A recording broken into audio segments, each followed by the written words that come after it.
4 Creator, 4 sommerliche Gadgets und ein knallhartes Limit von maximal 26 € Budget für das Material. Viel Spaß mit den Projekten von Der Holzkeiler, den etwas nicht zu können, noch lange nicht davon abhält, es trotzdem zu tun.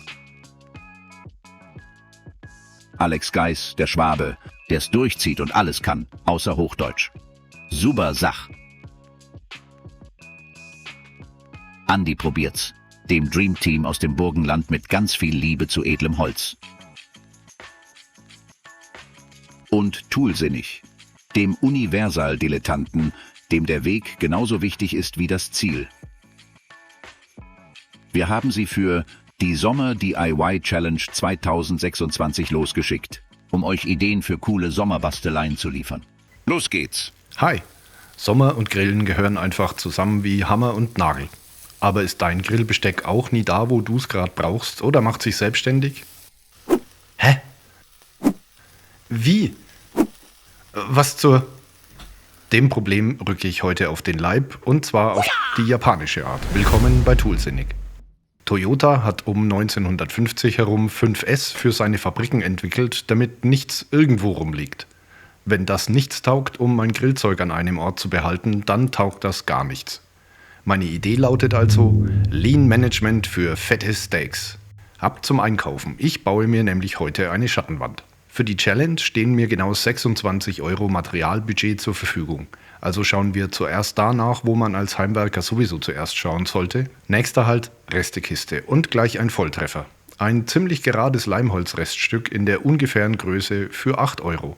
Das sollte eigentlich für fast alles ausreichen. Ich brauche nur noch irgendwas Rundes. Ja, 2,79 € ist gerade noch vertretbar. Zurück in die Werkstatt. Okay, das passt und ich habe tatsächlich noch Material für ein Zusatzfeature übrig. Typisches Verbrauchsmaterial wie Leim, Schrauben fällt aber zum Glück nicht ins Budget. In Sachen Finish muss ich mir aber irgendwas anderes einfallen lassen. Das wird ein Problem für Zukunftstoolsinnig und einen Puffer von rund 15 € Restbudget. Das Prinzip von so einer 5S-Schattenwand kennen bestimmt die allermeisten, auch wenn man den Begriff an sich nicht kennt. Werkzeugeinlagen in Schubladen zum Beispiel. Alles hat seinen festen Platz und man erkennt sofort, wenn etwas nicht an seinem Platz ist. Ganz besonders lebt das Ganze dabei von Kontrasten. Darum schleife ich tatsächlich als allerersten Arbeitsschritt die Vorderseite gleich richtig glatt. Als nächstes geht's an den Zuschnitt der Fläche und dem Material, aus dem ich die Stützen baue. Die Ränder runde ich auch gleich mit dem Fräser ab.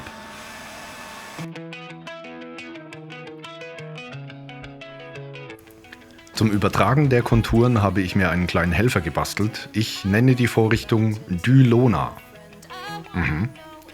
Damit richte ich das längste Werkzeug aus und habe damit direkt ein Loch für die Bohrung der Aufhängung später und stelle sicher, dass alles auf einer Höhe ist. Danach überklebe ich alle Grillzeugflächen mit Malerkrepp, zeichne die Konturen ab und schneide sie mit einem kleinen Teppichmesser mit frisch gebrochener Klinge. Je stärker die äußere Kante klebt, desto schärfer werden die Konturen. Hoffe ich zumindest.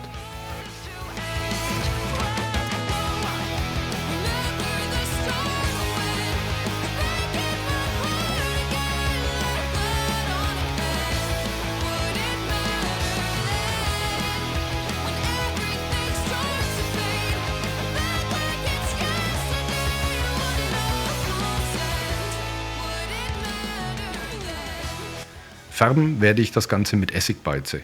In aller Kürze Stahlwolle in ein Glas mit Essigessenz und warten. Je länger man wartet, desto dunkler wird das Ergebnis. Erste Tests waren nicht besonders vielversprechend, aber ich bin neugierig, wie sich das ein paar Wochen später mit dem Buchenleimholz statt der Fichte verträgt. Die Kosten für Essigbeize sind echt überschaubar. Ein Pack feine Stahlwolle kostet so um die 3,50 € und sollte 2 Leben lang reichen, Beize herzustellen. Essigessenz gibt's für 1,30 € im Supermarkt. Damit ist mein Restbudget jetzt unter 11 €, sollte aber noch für ein klares Finish für den Außenbereich reichen. Mit Farbe und transparentem Öl aus dem Baumarkt hätte ich das Budget gesprengt. Ich finde das Ergebnis jetzt schon erstaunlich und bin gespannt, wie das am Ende aussieht.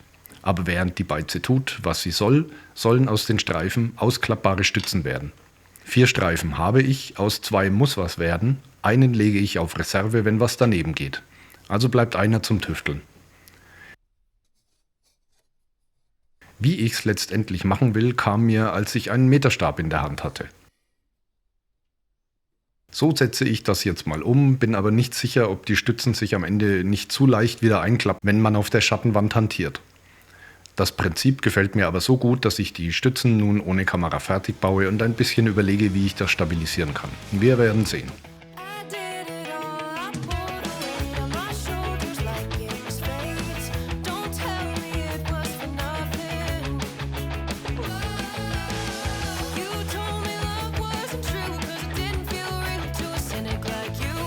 Die Vorderseite ist nach ein paar Durchgängen mit der Essigbeize nun gut genug eingefärbt, um einen Kontrast zum unbehandelten Holz herzustellen.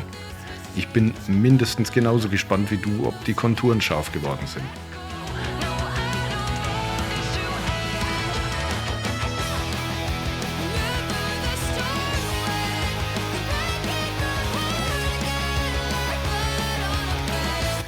Tja, sind sie nicht. Ouchie. Ich musste da ja aber unbedingt drüber jauchen, als gäbe es keinen Morgen. Verdammt. Das wird eine lange Nacht. Das Gröbste ist geschafft und so richtig viel sollte jetzt nicht mehr schief gehen können. Für das Finish habe ich mich für Leinölfirnis entschieden. Da habe ich schon länger keines mehr auf Lager, den Rest kann ich also auf jeden Fall gut gebrauchen. Falls ich noch etwas für die Aufhängung besorgen muss, wird das eng.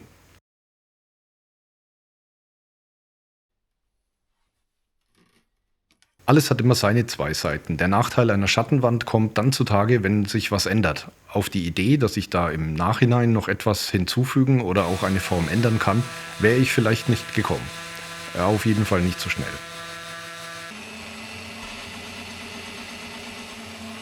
Ich hatte erst vor, die Stützen mit Holzdübeln anzubringen, aber geschraubt bekomme ich das einfach enger zusammen und die Gefahr, dass die Stützen unbeabsichtigt einklappen, wenn man vorne mal etwas grober hantiert, sollte wesentlich minimiert sein.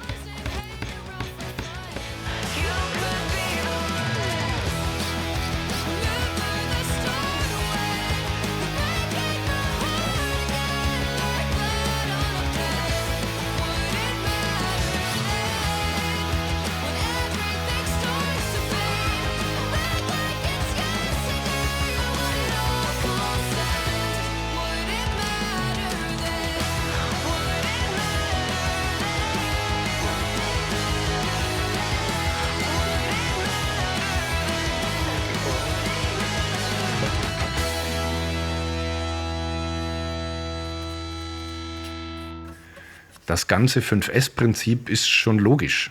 Die Gummihandschuhe beim Lack aufzubewahren ist natürlich effizienter, als sie bei den Holzdübeln zu lagern. Eine saubere Arbeitsumgebung hilft beim Arbeiten natürlich auch mehr als eine dreckige. Nur ohne das 5. S, Selbstdisziplin, sind alle anderen hinfällig. Also auch ganz ohne Lean-Management-Prinzipien, wenn ich mein Zeugs wieder dahin zurückpacke, wo ich es herhabe, ist für den nächsten Einsatz schon viel gewonnen. Das war mein Projekt zur Sommer DIY Challenge 2026. Ich verlinke dir hier gleich das nächste Challenge-Projekt von Der Holzkeiler und ich bin genauso gespannt wie du, was ihm für dich eingefallen ist. Mir hat sehr viel Spaß gemacht und dir hoffentlich gefallen. Vielen Dank fürs Zusehen und bis bald.